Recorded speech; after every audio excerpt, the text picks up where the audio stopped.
नमस्कार, मैं तरुण वर्मा और मैं एक क्लिनिकल साइकोलॉजिस्ट हूँ। इस वीडियो में अपनी series OCD frequently asked questions को आगे बढ़ाते हुए आपसे 4 नए सवाल डिस्कस करूँगा और उनके आपको उत्तर दूँगा। तो आइए शुरू करते हैं। इस वीडियो का पहला प्रश्न है, ऑब्सेशन को डायग्नोस कैसे किया जाता है? ऑब्सेशन को डायग्नोस करने के लिए 4 क्राइटेरिया का फुलफिल होना ज़रूरी है। पहला, कि ऑब्सेशन को इस तरह से डिफाइन किया जाता है कि वो एक रिपीटेटिव थॉट है जो बार बार रिपीट होती है, परसिस्टेंट थॉट है, मतलब ये एक ऐसा विचार है जो बना रहता है, बार बार मन में आता है। ये ऐसा नहीं है जो कि 1 या 2 दिन आएगी और फिर चली जाएगी, 2 दिन तक रिपीट होगी और फिर चली जाएगी, ऐसा नहीं है। इसका बना रहना ज़रूरी है, मतलब परसिस्टेंट रहना ज़रूरी है। और जैसे कि ये परसिस्टेंट है वैसे ही ये रिपीट होना भी ज़रूरी है इसका, मतलब ये रोज़ कई बार मन में आनी चाहिए विचार। और ना ही ये सिर्फ एक विचार होता है, ये एक इम्पल्स हो सकता है, एक बहुत तेज अर्ज या कुछ उत्तेजना सी महसूस हो सकती है, ये भी ऑब्सेशन का पार्ट होता है। और या फिर एक मन में आने वाला कोई चित्र, कोई इमेज, ये ऐसी कोई थॉट, इम्पल्स, इमेज या कोई ऐसे आइडियाज जो कि मन में बार बार आ रहे हैं, जो इंट्रूसिव नेचर के हैं, मतलब वो हमारे काम में, हमारे रोज़मर्रा की गतिविधियों में, हमारे नॉर्मल थिंकिंग में भी, जो हमारी यूजुअल थिंकिंग चल रही होती है उसमें भी इंटरफेयर करते हैं ये विचार। ये बड़े ही अनवांटेड होते हैं, इनअप्रोप्रिएट होते हैं और इनकी वजह से बहुत ज़्यादा एंजाइटी और डिस्ट्रेस होता है।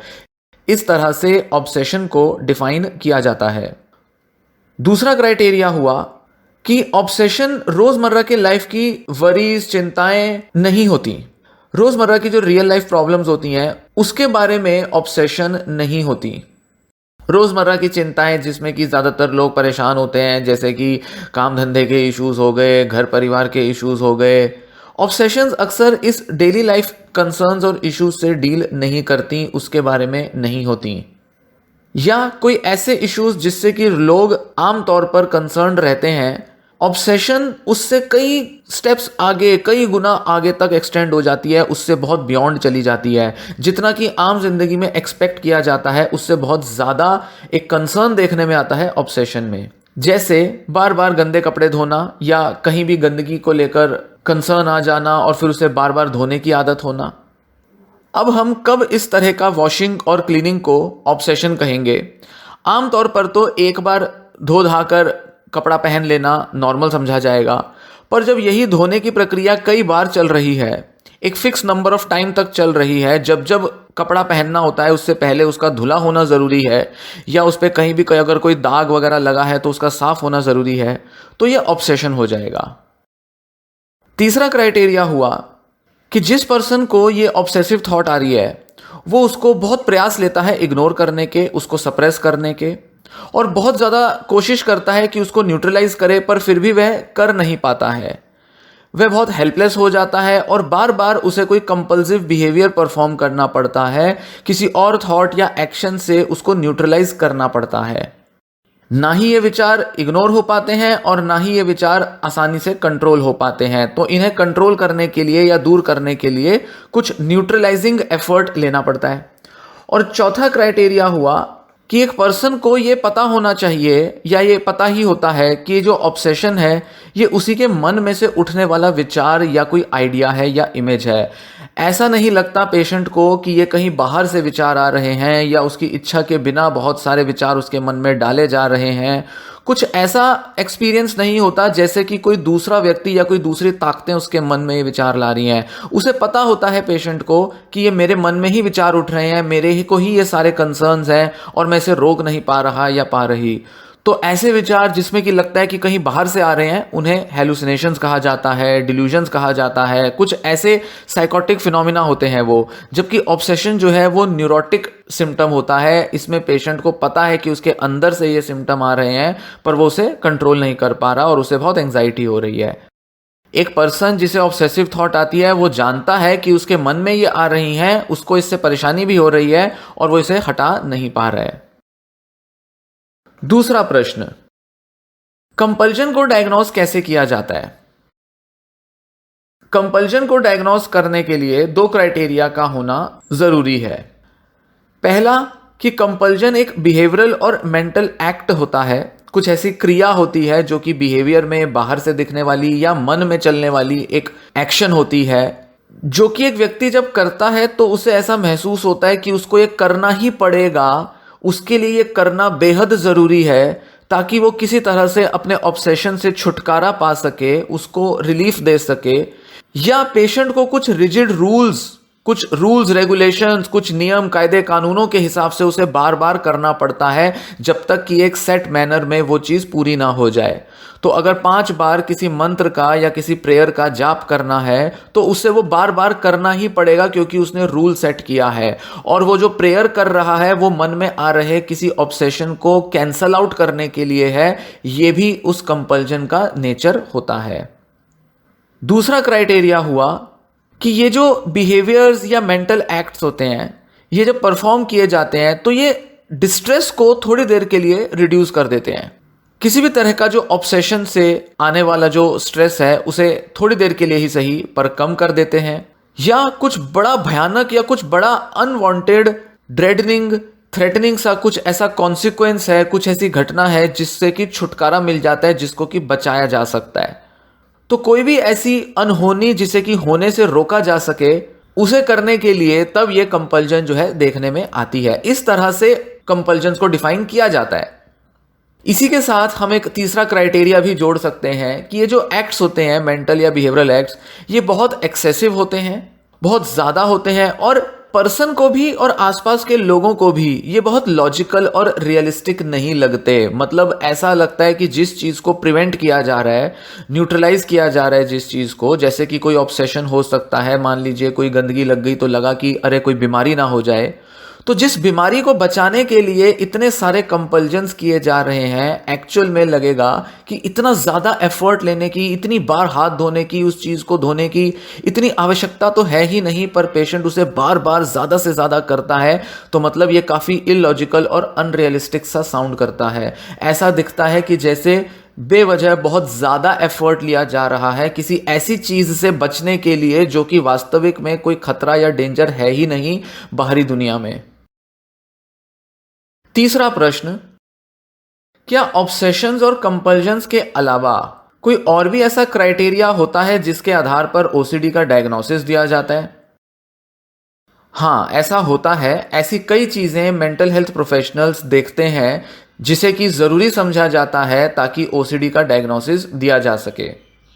जब मेंटल हेल्थ प्रोफेशनल्स ओसीडी का डायग्नोसिस बनाते हैं तो वो इस बात के लिए श्योर होते हैं कि ये जो ऑब्सेशंस और कंपल्जन्स हैं ये किसी दूसरी बीमारी की वजह से नहीं है, किसी दूसरे मेंटल हेल्थ कंडीशन की वजह से नहीं है, और ये केवल अपने आप में इंडिपेंडेंटली ही हो रहे हैं।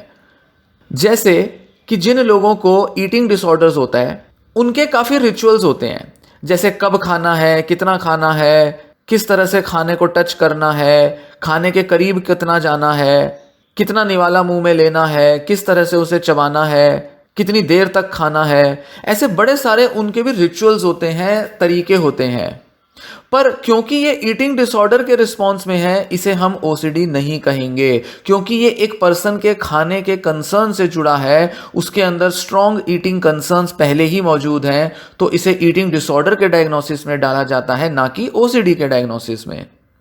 हाँ, ये हो सकता है कि एक पर्सन को दोनों डायग्नोसिस मिल जाएं, ईटिंग डिसऑर्डर का भी डायग्नोसिस मिल जाए और ओसीडी का भी डायग्नोसिस मिल जाए, पर उस केस में ओसीडी को इंडिपेंडेंट होना होगा ईटिंग डिसऑर्डर से। भले ही उसके कंसर्न जो है वो ईटिंग से ही जुड़े हों, ऐसा भी हो सकता है। तो या तो एक पर्सन जिसको ईटिंग डिसऑर्डर है उसका ओसीडी उसके ईटिंग कंसर्न से जुड़ा हो सकता है, या फिर वो कुछ अलग सा फियर हो सकता है जिसका कि ओसीडी उस पर्सन में देखने में आ सकता है।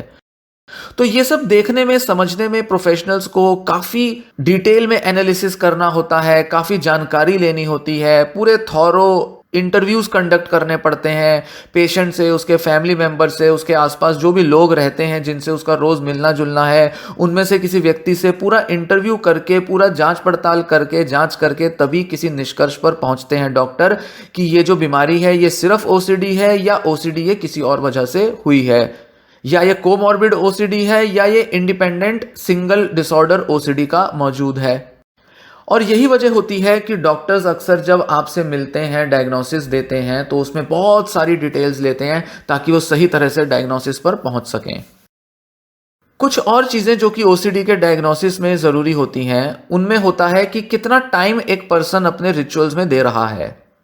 अगर 10-15 मिनट, आधा 1 घंटा ही लगता है अपने रिचुअल को पूरा करने में, तो चांसेस हैं कि शायद उस पर्सन को ओसीडी नहीं कहा जाएगा। जैसे कि कोई रिलीजियस रिचुअल फॉलो कर रहा है, रोज सुबह उठते ही एक पर्टिकुलर तरह से रिलीजियस प्रेयर्स करने की आदत है या दिन के किसी समय प्रेयर्स की जाती हैं, उसको ओसीडी नहीं कहा जाएगा। भले ही वह पर्सन कितना ही ज़्यादा पर्टिकुलर क्यों ना हो, कितना ही ज़्यादा वो उस 1 घंटे के लिए सारे काम ही क्यों ना छोड़ देता हो, 1 घंटे में वो कितना ही ज़्यादा क्यों ना पसंद करता हो कि कोई दूसरा पर्सन उसके काम में इंटरफेयर ना करे, पर अगर पूरा दिन भर वो अपने बाकी के काम आराम से कर पा रहा है, उसको प्रेयर्स करने की बहुत स्ट्रांग अर्ज नहीं आ रही है, बार बार कंपल्जन्स नहीं हो रही हैं, तो उसे ओसीडी का डायग्नोसिस नहीं दिया जाएगा।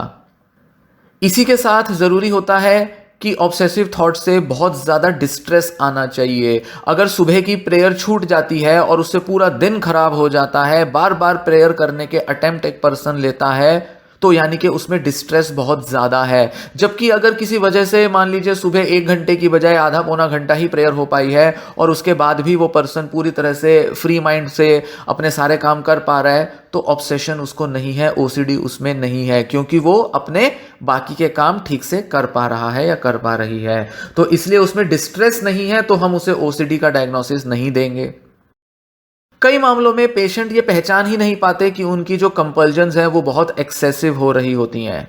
जैसे कि बच्चों में या जो यंग एज में जिन्हें ओसीडी डेवलप होता है, उनको ये लगता ही नहीं कि उनके जो ओसीडी में जो कंपल्जन्स हैं वो ज़रूरत से ज़्यादा हो रहे हैं। वो उनको उनके बिलीव्स, उनके थिंकिंग के बिल्कुल सिमिलर लगते हैं, वो काफ़ी कन्विंस्ड रहते हैं। तो बच्चों को ऐसे केस में ओसीडी का डायग्नोसिस मिल सकता है जिसमें कि उनको बहुत ज़्यादा इंसाइट नहीं है। पर वहीं एडल्ट्स में ये चीज़ देखना ज़रूरी होता है कि लोग जो हैं वो ये पहचान पा रहे हैं कि उनके जो कंपल्जन्स हैं वो बहुत ज़्यादा एक्सेसिव हो रहे हैं।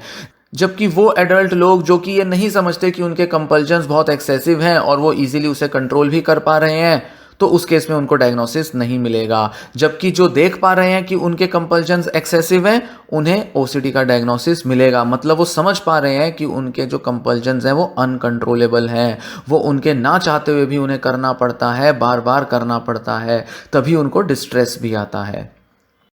तो इसलिए ये जो क्राइटेरिया है, जैसे कितना टाइम लिया जा रहा है, कितना डिस्ट्रेस आ रहा है, एक पर्सन उसे पहचानता है या नहीं पहचानता है कि वो एक्सेसिव हैं या नहीं, ये सारे कुछ ऐसे एलिमेंट्स होते हैं, कंपोनेंट्स होते हैं जिसके बेसिस पर ओसीडी का डायग्नोसिस दिया जाता है। एक पर्सन का पूरा मेंटल स्टेट देखना होता है जिसके बेसिस पर डॉक्टर ओसीडी का डायग्नोसिस देगा, ना कि सिर्फ इसलिए कि अच्छा ये ऑब्सेशन हो रहा है या वो कंपल्जन हो रहा है तो ये ओसीडी होगा। नहीं, सिर्फ ओसीडी के कंपल्जन्स, ऑब्सेशंस के बेसिस पे डायग्नोसिस नहीं दिया जाता। एक पर्सन का मेंटल स्टेट मैटर करता है। इसी के साथ ये देखा जाता है कि एक पर्सन की सोशियो ऑक्यूपेशनल फंक्शनिंग भी काफ़ी डिस्टर्ब हो रही होगी। मतलब कि ऑब्सेशंस और कंपल्जन्स का इफेक्ट एक पर्सन की लाइफ पर क्या पड़ रहा है, उससे आने वाला डिस्ट्रेस किस तरह से पर्सन की लाइफ को खराब किए हुए है, ये सब भी देखा जाता है।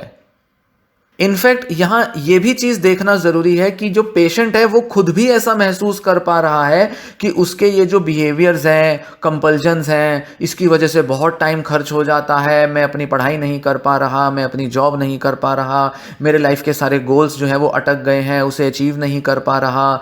या एक फ़ीमेल है, वो कहेगी कि मेरी भी पढ़ाई नहीं हो रही, या मेरे काम नहीं हो रहे, या घर के काम मैं नहीं कर पा रही। कुछ भी इस तरीके का इंटरफेरेंस अपनी लाइफ में, अपने गोल्स का डिले हो जाना, अपनी लाइफ की क्वालिटी को बहुत पुअर तरह से देखना, ये भी देखना ज़रूरी होता है कि एक पर्सन खुद उसे पहचान पा रहा है, बावजूद इसके वो कुछ कर नहीं पा रहा, तो ही ओसीडी का डायग्नोसिस दिया जाएगा। अगर इनमें से कोई भी क्राइटेरिया मीट नहीं कर पा रहा होता है पेशेंट, तो उसे anxiety disorder not otherwise specified का डायग्नोसिस दिया जाता है। मतलब कि हमें लगता है कि हाँ, पेशेंट को ओसीडी तो है, पर कुछ फैक्टर्स हैं जो कि पूरी तरह से मौजूद नहीं हैं, तब भी इलाज तो उसका ओसीडी की ही तरह होगा, बावजूद इसके कि पेशेंट ने पूरा डायग्नोस्टिक क्राइटेरिया फुलफिल ना भी किया हो। तो कुछ भी ऑब्सेशंस कंपल्जन्स अगर मौजूद हैं और उसके अंदर इनमें से कोई भी एलिमेंट्स पेशेंट की थिंकिंग में मौजूद हैं तो उसे ओसीडी की तरह इलाज भी दिया जाएगा और उसे कहीं ना कहीं ओसीडी के ही स्पेक्ट्रम पर डायग्नोस किया जाएगा। आप ये देखेंगे कि यहाँ जो भी बात की जा रही है कि पेशेंट खुद रिकॉग्नाइज करता है, खुद उससे वो ज़्यादा लगते हैं कंपल्शन, खुद वो उनसे परेशान हो जाता है, पेशेंट के जानते हुए भी कि ये चीज़ें सब अननेसेसरी हैं, एक्सेसिव हैं, इलॉजिकल हैं, पर फिर भी वो उसे कंट्रोल नहीं कर पा रहा है। ये सब चीज़ें पेशेंट की अवेयरनेस में होनी ज़रूरी है, नहीं तो ऐसे में डॉक्टर्स जो हैं वो कुछ दूसरे डायग्नोसिस की तरफ देखने लगते हैं। तो पक्के तौर पे ओसीडी का डायग्नोसिस देने के लिए ये जो बताए ये सारे क्राइटेरिया कंपोनेंट्स मौजूद होने बेहद ज़रूरी होते हैं। तो बहुत बारीकी से एनालाइज करके ही किसी को डायग्नोसिस दिया जाता है। इस वीडियो का चौथा प्रश्न, किस उम्र में ओसीडी डेवलप होता है? कितना अर्ली, कितनी छोटी उम्र में इसे डायग्नोस किया जा सकता है? ओसीडी को चाइल्डहुड में डायग्नोसिस किया जा सकता है। इनफैक्ट बहुत सारे ऐसे बच्चे हैं जिनको बहुत यंग एज में ओसीडी शुरू हो जाता है। इनफैक्ट 5 या 6 साल की उम्र में भी ओसीडी देखने में आता है। लड़कों में लड़कियों के मुकाबले ओसीडी जल्दी शुरू होता है। लड़कों में जहां ओसीडी 6 से 15 साल की उम्र के बीच डेवलप हो चुका होता है, वहीं फीमेल्स में लेट टीनेज या अर्ली 20s में ही ओसीडी डेवलप होता है। ज़्यादातर लोग जिनको कि ओसीडी के सिम्टम्स डेवलप होते हैं, जो किसी भी उम्र में हो, वो 25 से पहले अक्सर अपने ज़्यादातर साइंस और सिम्टम्स दिखा चुके होते हैं। कोई ना कोई उनके थिंकिंग पैटर्न या बिहेवियर पैटर्न में ओसीडी जैसे सिम्टम्स 25 से कम की उम्र में दिखाई दे ही जाते हैं।